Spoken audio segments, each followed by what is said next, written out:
saya Firda Ardani, peserta praktik pengalaman lapangan atau PPL gelombang 3 tahun 2021 dari jurusan Akuntansi Syariah, Fakultas Ekonomi dan Bisnis Islam, UIN Syed Ali Rahmatullah Tulungagung.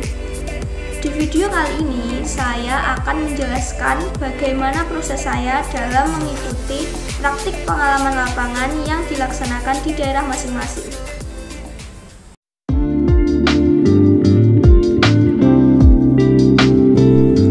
Sehubungan dengan pandemi COVID yang belum juga berakhir, pelaksanaan kegiatan praktik pengalaman lapangan pada tahun ini masih dilaksanakan di daerah masing-masing atau berada di sekitar lingkungan mahasiswa tinggal. Berhubung dengan adanya pandemi COVID, untuk kegiatan PPL ini tidak sepenuhnya dilakukan secara langsung. Namun, kegiatan PPL ini hanya dilakukan beberapa kali kunjungan ke tempat lembaga untuk melakukan wawancara dan observasi. Selebihnya, kegiatan PPL ini dilakukan secara virtual. Kasus COVID-19 di Indonesia pertama kali terdeteksi pada tanggal 2 Maret 2020. Saat itu, terdapat 2 warga negara Indonesia yang terkonfirmasi tertular dari warga negara asing.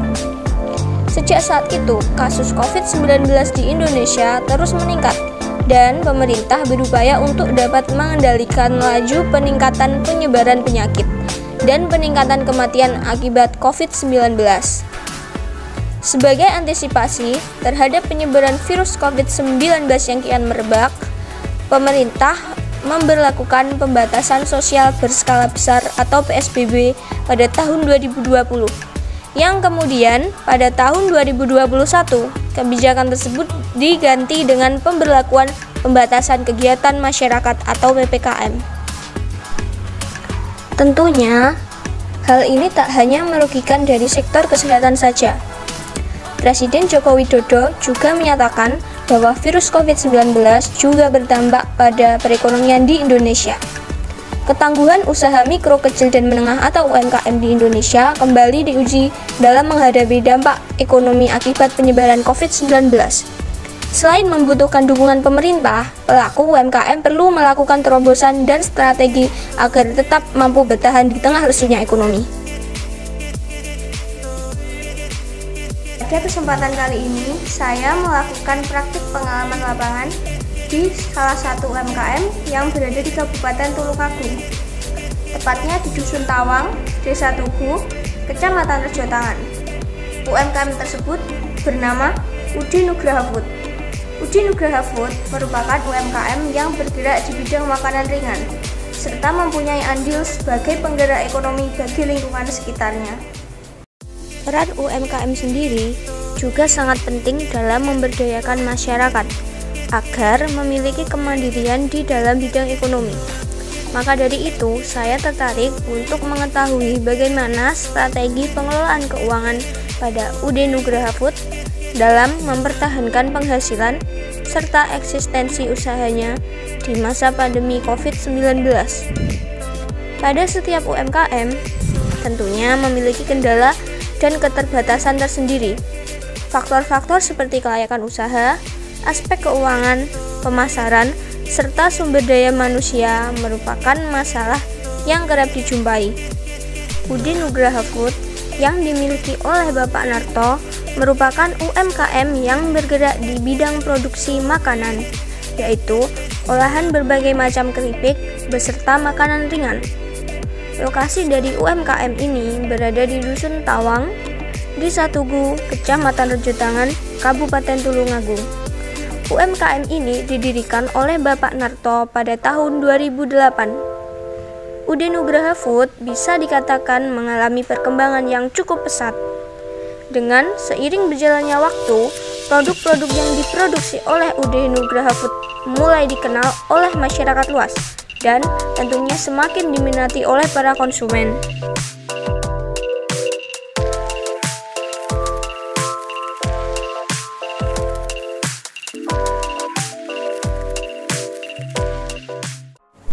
Penjualan produk-produk yang dihasilkan tidak hanya memasuki pasar lokal atau di dalam kota saja, melainkan juga di luar kota dan luar provinsi, seperti Kalimantan, Sumatera, Bali, Papua, dan Nusa Tenggara Timur.